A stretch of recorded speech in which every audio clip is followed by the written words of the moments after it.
Partout en France, le corps sans vie d'un enfant de 12 ans qui était porté disparu depuis vendredi a été retrouvé. C'est le père et l'oncle de ce petit garçon autiste qui l'ont retrouvé hier sur les berges de l'Uvonne.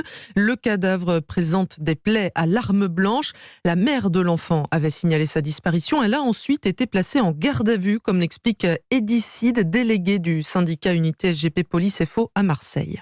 On se pose la question de savoir effectivement est-ce qu'il y a une implication de sa part ou pas. Est-ce qu'elle était de près ou de loin commanditaire de la chose. Est-ce qu'elle est victime effectivement de la situation et des faits qui parlent contre elle. Voilà, donc c'est aussi pour ça que nous prenons le temps effectivement donc de vérifier tout cela. L'idée c'est que la personne ne puisse pas fuir. C'est aussi pour ça qu'elle est effectivement mise en garde à vue.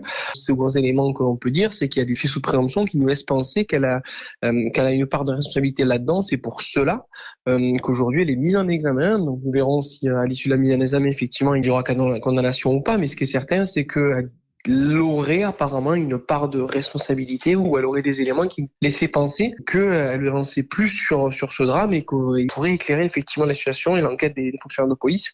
Et d'ici, délégué du syndicat Unité SGP Police FO à Marseille. Dans les deux